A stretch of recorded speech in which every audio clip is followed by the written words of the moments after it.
by the way, I see complete side note. I see the number 18, little Larry O.B. on the screen. I see you guys striving for that. I see it. Yes, sir, man. I mean, we thought we had it after game 3, bro. A lot of people thought y'all had it after game 3. I thought I was, It's still tough, man. It's one of those things where it's like, it's fucking amazing that they made that run, and so you're like appreciative. But then when you're like, man, I really thought, like, I got a little too confident maybe around heading into game 4, and really if Steph doesn't go off at the end of game 4 to just like snatch that, maybe it's a different series. But a lot of ifs in that scenario. How does it feel? I don't know. What is it? Nearly 3 months after that. Like, do you feel any kind of resentment towards that series?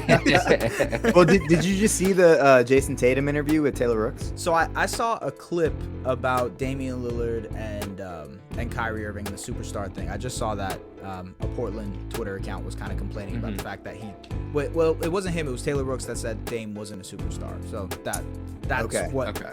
Are there any other little sound bites from that interview? I just watched the clip, but you go ahead, Greg. Yeah, so Tatum actually said that he had fractured his wrist in the regular season, and then that play in the Bucks where Giannis like buried him on the fast break. Yeah, he said like he felt so much pain in his wrist. Like that was the most pain he had felt in the wrist since he initially fractured it. Yep. He said that he was playing with like through a crazy amount of pain. It was throughout the rest the way of he described it was like it wasn't like a total fracture, but it was like a chip, a displaced fracture. Chip. Yeah, and then the way that he talked about it healing, I thought was kind of interesting. It was like the bone regenerated itself, like it grew. Yeah, over so he had like a floating chip in his wrist. Yeah. So he said he was in a lot of pain. He had to get cortisone shots, and like he never let the cameras see that he was in pain. So I remember the shoulder thing. That was separate, but let's just throw people off the scent. His shoulder was fine. He did start taping up his wrist. I remember that as being like, but sometimes guys just kind of change up their look or whatever. Like, so I didn't really think too much of it, because then sometimes it's like the Rip Hamilton thing, right? Like, dude started wearing a mask, thought he played great, and then he just wore a mask, Yeah. So I never really thought too much of the Tatum thing until after game 3, and then it was the shoulder. I mean, when I look back, like, so kind of to your question, like sitting with it for a couple months, like this team went 8 deep from January. Like when everything changed, Ime just said fuck this, and the end of our bench is like hilariously useless from not anymore run. Though not anymore. So I'm saying, when you look at the Brogdon trade, it was basically Nesmith, Tice, and 5 guys that could not get on the court for a single second, in any meaningful way. And so I think they ran out of gas. And we always knew this. Like, Greg and I had talked about it like at the beginning of the year. I remember at one point we were like, all right, so where are we going to score points from? Because like we just didn't have a lot of offense if the Jays didn't have it going or one of them was out. And so, like I think the things that went wrong were fixable. And even, we'll talk about KD from a Raptor side, from the Celtics side, which we, talked about way too much. Unfortunately, I'm kind of sick of the topic at this point.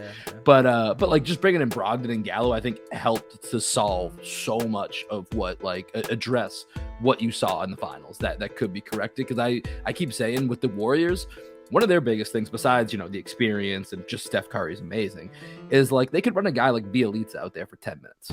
Like that's a very small thing, but just having him go out there, not get killed, give you a little bit of flexibility, get a few guys a few extra minutes. Like the Celtics didn't have that. They tried to play Tice in the first game and a half, and then even that they couldn't do. And so then they were basically going like 7.5 guys. Even that flexibility of being able to be like, all right, we're gonna start Otto Porter now. Like that's just what we're gonna do, which they hadn't done throughout the entire playoffs, and they just threw him in there. I think that goes to show you the versatility that they probably had over you guys. The edge right there. The deciding factor was the offensive versatility. But now you have Brogdon, Gallo. Hopefully both those guys stay healthy. The funny thing about Gallo is always like he has one season where he's cooking, like seems like the best Gallo version, and then one season where he's completely off. You guys are getting him at the right time because he was pretty bad last year. Like some would argue that he's just getting old. Yeah. I mean, maybe it is age, but I mean, even if he can, to your point, Bielitsa, give you like 5-10 minutes a night, right? That's the way to go. If he could knock down a couple threes, like here's the thing. Like I know people were going way too crazy on like Celtics Twitter, like, but he can't play defense. It's like, okay, I get it, but like we need a guy that can like hit a couple shots. Like when you have two other guys that are all NBA defenders. You have the best 5-man defensive unit. You can take one guy off and still have 4 amazing defenders surround this one guy that's going to help you like on the offensive end. So I don't know. We'll see. He might be old, but we'll find out soon enough. Look, I think I don't want to say y'all won the offseason because that's crazy. There might be some other teams that you guys see. I mean, maybe. I don't know. Is it? You're right. But yeah. I really think, I was kind of talking about over-unders earlier today, just on like a Twitter Spaces. But I think you guys run away with the East. It's kind of set up that way to see you guys run away with the East. Now, I guess the question I have is because we've seen other champions not necessarily do the whole we're going all in throughout the regular season route. Do you guys want that to happen? And by the way, I apologize. This is becoming me asking you guys questions. No. This is why I love actually when we had you on with Adam, because like you have a bunch of questions ready to go, so it makes our lives easy. But is that something in the back of your mind? It's like I don't want y'all to go all out. I get ready for the 16 that we got to play at the end of the year. Yeah. So my response to that would be we have yet to see a full like dominant 82 game season on a Jayson Tatum. Right. So he normally turns it on after January. And for him to for the Celtics to be the team that we need them to be, Jayson Tatum needs to ascend into like MVP caliber guy. So to answer your question, if that were to happen, that's probably because Tatum is playing to that level. Right. Yeah. So I would prefer that. And maybe we don't get over the hump and win the championship this year, but if he can kind of see, what it takes to be that guy for a full 82 and then the 16 wins that you need after that, I think that's what's going to take the Celtics to that next level. Yeah. I mean, I think for me, it's a little bit of like Tatum and Tatum and JB are a little bit separate from like the overall Celtics. Cause like when I think about going for that record, part of it's Rob Williams is always giving injury concern. We just talked about Gallo's old, Al's old, Brogdon's another guy that's injury concern. Marcus always misses, 15, 20 games just the way he plays. So like with all that, there's part of me where it's like, I'd rather just be ready for it. But it's a tough line to walk. Right. Yeah. And that's where that's where like we say run away with it. I think it's going to be close because I think between the Heat, between the Celtics, I don't really know. I gotta talk about your Sixers video. We're gonna talk about that in the in the show. Like that probably pissed off a lot of Celtics fans. I apologize. It didn't piss me off. I'll just be honest. I'm just not as high on some of their moves because I think for me it all just comes down to like what Harden are we getting?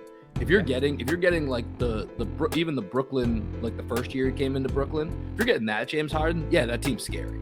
But if you're getting the one that you got last year, like I just don't see. I mean, I think the Sixers have even more offensive issues than the Celtics did. Like you can't play Thibault out there in the playoffs. Like he's that bad. He's Andre Roberson out there. I think they had the same issue as you guys, as they didn't have depth. They really didn't have any way to supplement. Whether it be trying to like throwing Georges Niang on Pascal Siakam because you don't have anybody to guard him. Or same thing with Jimmy Butler in the next round. Like those were little things that I think they've improved on with Melt and with PJ. And, I think they've addressed that issue. The Harden thing is completely fair. And I think the same thing to a lesser extent applies to Embiid. It's like, hey, are you going to get an Embiid that's fully healthy in the playoffs? I mean, obviously last year was the orbital fracture, and that's kind of a freak accident. But can you get a guy who can give? But he's one of those guys where a lot of freak accidents happen to happen. Anthony Davis is another one of those guys where you're like, please don't fall. You know what I mean? So, I agree. I agree on that sense where it's like you need a lot of things to go right for the Sixers.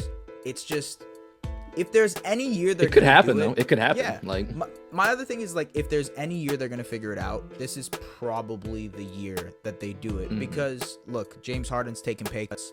They've added guys that work well with Harden's game, i.e. PJ Tucker, i.e. Anthony Melton, even like Daniel House to a lesser extent. But like you've helped guys that build around a guy like Harden, and then the shooting helps with Embiid as well. So I don't know. I think like on paper it makes a lot of sense to me.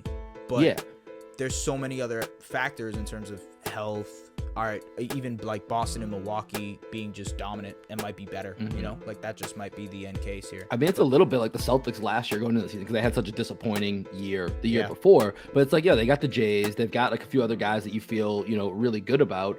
And so it's like, can I really say that they're seriously like a deep playoff team run? Like we came in like, all right, best case scenario, it's a hard-fought second-round exit to a Milwaukee or maybe even a Philadelphia last year. But there was still, if you can do that, then there's the outside chance that you make one or two tweaks. You add a guy, you have something break the right way. In Philly's case, Tyrese Maxey takes another step. You know what I mean? Like that changes your dynamic. So that's a huge part of it too, play. for sure. Yeah. Maxey, I mean, that's a guy I'm really hot on. So I get where you're saying from the other side, where it's like, come on, man, like the Sixers, we've believed in them so many times before. Like, how many times have we said this is the year, you know? If they get Tobias Harris to be somewhat useful as an NBA guy, then they might have a shot. We throw so much shade at Tobias There's Harris like two guys that get just record. like strays on this show. It's Tobias and Semi Ojeleye.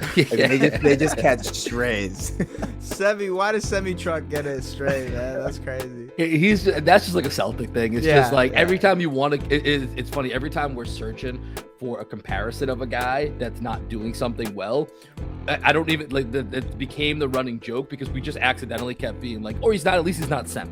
Like it's just the way we would default to everything. And my favorite was there was one compilation. This must have been, I don't know if it was not last year, but the year before that, where someone put together, it was a 5-minute video of Tatum passing out of double teams to Semi Ojeleye and him missing for 5 straight minutes. Bro, and it's like, oh yeah, Tatum can't play make. Oh my God. There's this one time where Semi, he like shot faked out of a corner and did a Euro step and hit a floater in the lane, which is something Grant Williams ended up doing like a whole bunch this year. And this was probably 2 or 3 years ago. Yeah. And I think it was one of the first games of the year. And everybody was just like, oh my God, Semi Ojeleye is making the leap. He's becoming the guy. Because for one game, for one play, he was able to do an NBA move. Oh, that's tough. That is tough. But we love Semi. He was great. It was just like he didn't turn out to be the guy that Celtics fans for some reason convinced Brad him. Stevens loved him, was part of it. Brad would There was a whole article about him being the Giannis stopper, Will. The Boston Globe ran an entire article about him being the Giannis. It started off with like, if you walk by a Celtics locker room, you just hear a thud. Then another thud. Then another thud. Do you want to know what that is? It's Semi Ojeleye slamming medicine ball. He's yoked. He is yoked. He's probably one of the stronger players in the NBA, but outside of that, well, he's no longer in the NBA yet. Oh yes, you're right. You're right. Yeah. No, that's somehow worse than the Ruben Patterson Kobe stopper thing.